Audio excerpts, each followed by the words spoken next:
The high school is certainly more diverse, even when Idris came compared to the lower and middle schools.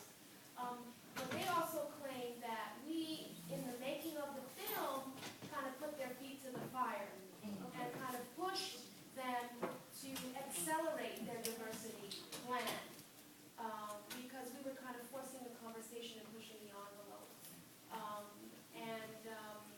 The film eventually was very well received there. I mean, there are alum of color that came back to the school that hadn't set foot in there 20 years to see the film, and we screened it over there. So, I mean, progress has definitely been made there. With regards to the class issue, I mean, Idris will say that for him that was as big a hurdle, if not bigger, than the issue of race when he was in high school. But again, you know, I go back to one of my mentors and professors, Kimberly Crenshaw, when she talks about intersectionalities of race and class. You can't really separate the two. You know, I mean, I think even the two are not separate. Are not separated, because what ended up happening with Idris is he ended up, you know, with a cohort of friends that were similarly situated class-wise, but also race-wise. So it's a little more complicated than being able to kind of separate the two and see how it's the interplay that's kind of interesting. And I think what this film does, at least I hope what this film helps do, is to put a racial lens on the experiences of Black males and take away the class discussion, so we can really, in some ways, really look at what perception does to our young men, whatever their background. It would seem like the class issue would be a big deal, because it's like $30,000 a year to go there. I don't know a whole lot of people who put $30,000 into. Oh no, it's definitely a huge issue. No, there's no doubt that the class issue is huge, both in terms of our own relationships to the other parents and how there was an inability to connect with certain parents from that parent body, and in terms of what Idris observed other students doing that he couldn't even dream of doing. And that certainly affected the self-esteem of the students there as well. And that's where we had to kind of step in and talk to him about those things. But I see a couple of hands up, and I want to get to them, but what our point is that many people want to focus on the structural differences. But once you control for the structural difference, race is still there. And in fact, if you look at many communities with if you go and look at a white family with $20,000 earning, and you look at academic achievement, those numbers will be different, but the gap is not that big. As we earn more money, the gap gets bigger because we become complacent.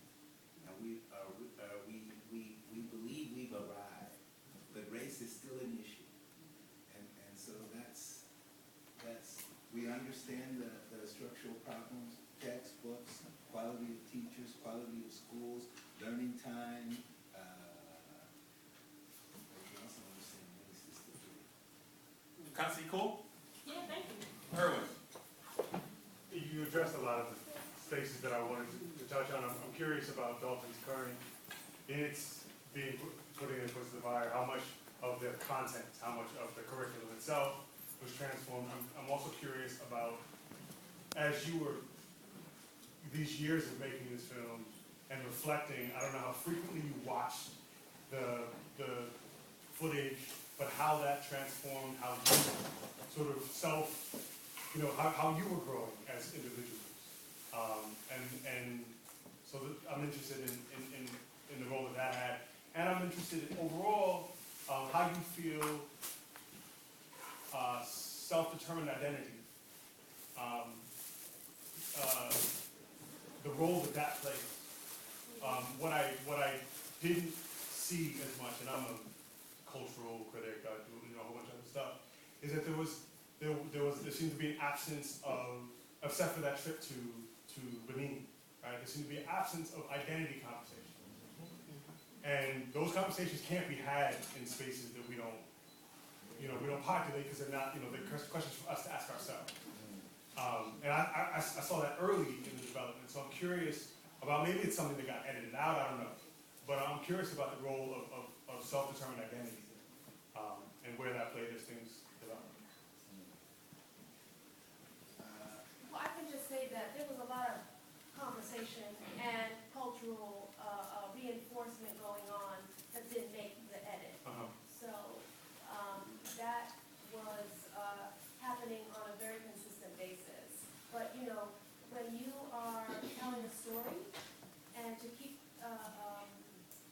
the audience engaged, there are certain rules of storytelling structure that you have to abide by. So you have to make difficult choices about where you're going to go so that you don't lose the audience's interest.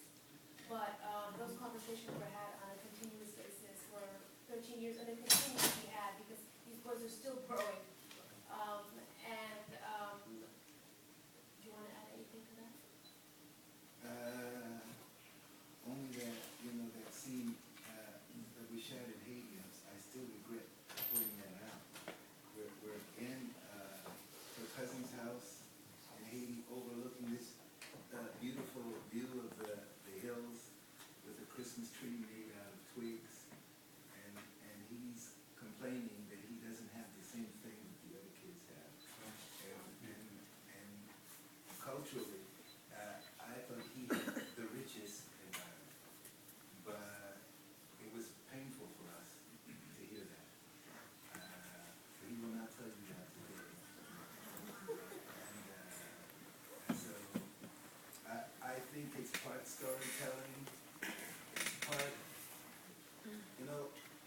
we tried not to preach too much because we want